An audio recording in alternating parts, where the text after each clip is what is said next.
Всем привет! Это канал «В погоне за стадио», выпуск номер 5. Мы переместились из Монцы в Верону, из региона Ломбардии в регион Венеция. И это будет третий новый город и третий новый стадион за 3 дня. Ровно то, что я вам и обещал.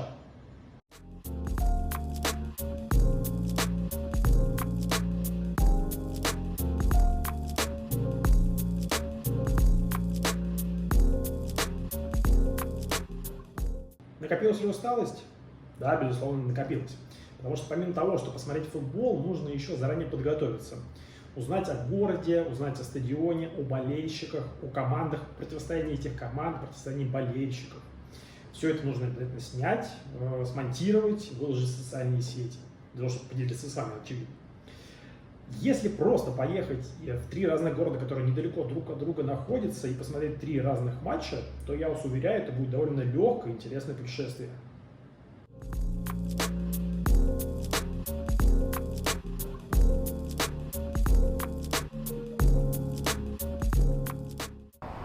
Верона – это самый большой город этого путешествия, почти 260 тысяч населения, бесчисленное количество достопримечательностей, история, культура, красота. И вообще Верону нужно посетить вовсе не из-за Ромео и Джульетты, хотя и за их истории тоже.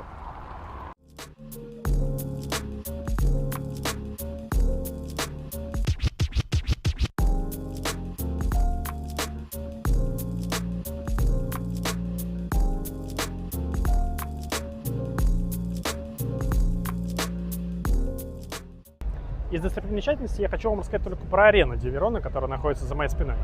Лично я считаю, что в Верону стоит приехать хотя бы ради нее, поскольку построена она была в 30-м году нашей эры, то есть ей 2000 лет.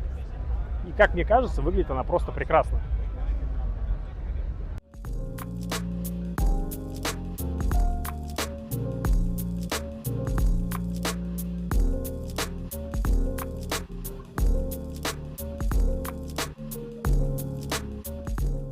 Арена до сих пор функционирует. Каждый летний сезон здесь проходят оперы и другие мероприятия. Однажды я был на опере, честно, немного задремал, но ощущения, когда ты проходишь по туннелям с многовековой историей, остались со мной навсегда.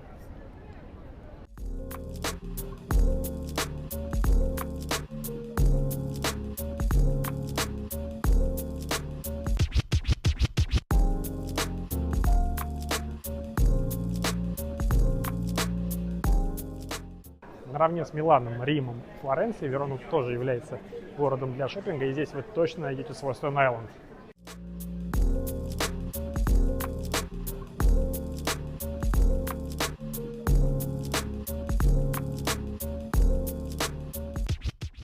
Я вас очень удивлю, но место, где есть памятник Ромео и Джульетта, это выдуманное место для туристов.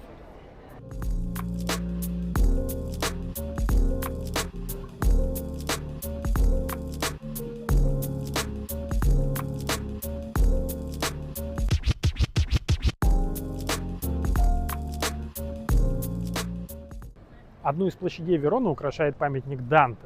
Именно сюда великий итальянец переехал после того, как его изгнали из родной Флоренции.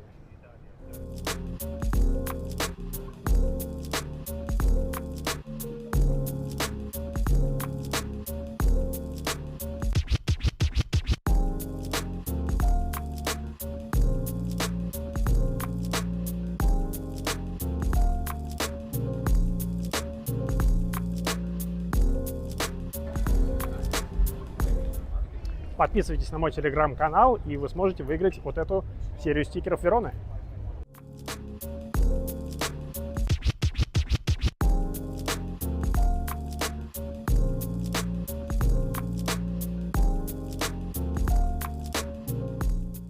В 1903 году команду основали студенты одного из лицеев города.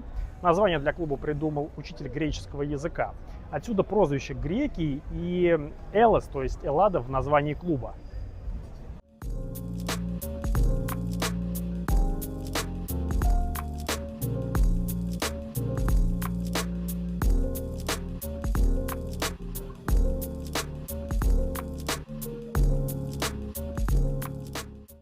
Но больше веронцы известны под прозвищем мастифы. Именно они изображены на эмблеме клуба. Доподлинно неизвестно, откуда там взялись 2 могучих пса. Видимо, кто-то очень впечатлился неаполитанскими мастифами, которые так популярны в Италии.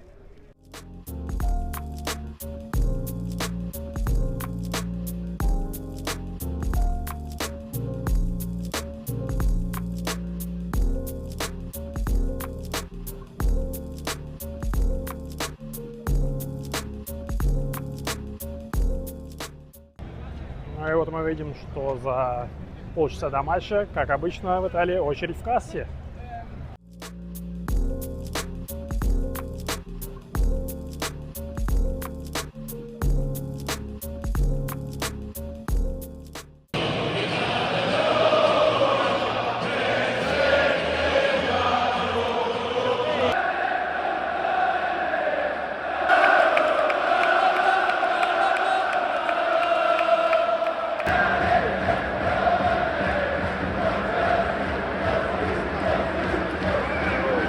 Стадион Марко-Антонио Бертагоди был построен в 1963 году за 1 миллиард итальянских лир.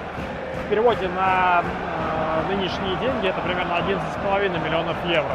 Кажется, что довольно мало, но за 60 лет значение денег довольно сильно поменялось.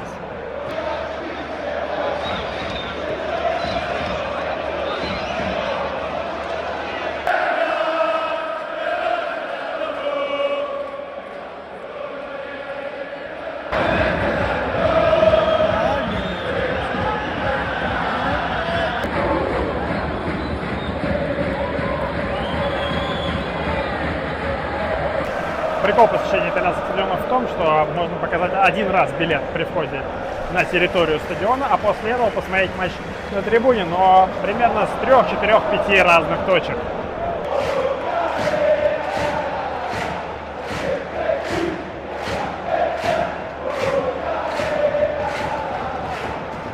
Довольно интересно построен стадион, у него 4 яруса, внизу 2 маленькие, если вы видите, люди есть на противоположной трибуне.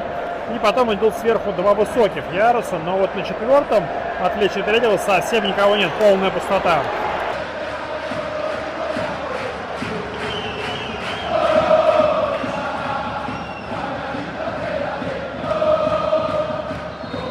Кстати говоря, этот стадион участвовал в чемпионате мира 1990 года, который проходил в Италии.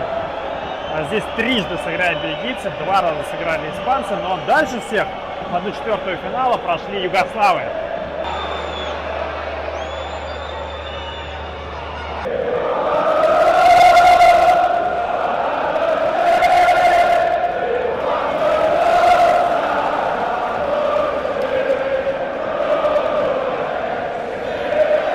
Честно скажу, сам стадион мне не очень нравится, он овальный, у него есть дорожки, те самые беговые, за которые олимпийские стадионы не любят. Он просто старый, я думаю, что ему нужна очень существенная реновация.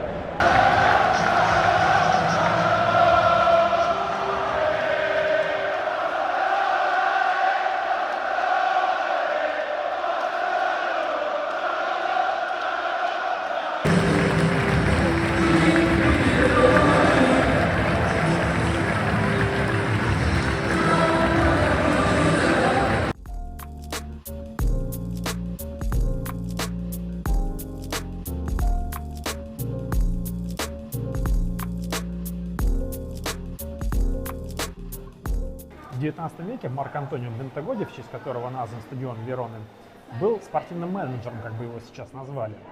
В городе до сих пор действует учреждение, которое занимается популяризацией различных видов спорта.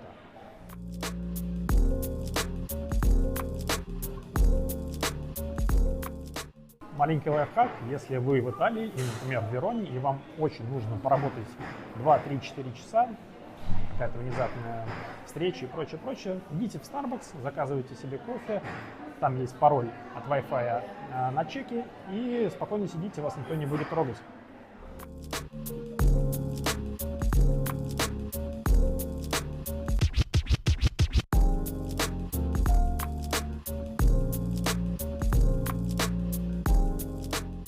Трибуны на матче в Вероне и Болонье были гораздо круче, чем футболисты. Те сыграли со счетом 0-0. Это уже второй раз на матче Болоньи, когда я вижу сухой матч и надеюсь, что эта тенденция закончится. Трип из 3 новых городов, Пьяченца, Монца и Верона, с 3 новыми стадионами закончен. Мы возвращаемся на Сицилию и уже на этой неделе сможем увидеть столицу региона, город Палермо. Не забывайте, что выходные — это не время для того, чтобы сидеть дома. Пока-пока. 3 дня назад, начало этого трипа, я вам рассказывал, почему предпочитаю путешествовать по Италии на поездах, а не самолетах. И вот это случилось сейчас. Вместо того, чтобы почти приехать домой на поезде, я провел ночь в аэропорту, потому что мой рейс перенесли с 8 вечера на 7 утра. Класс.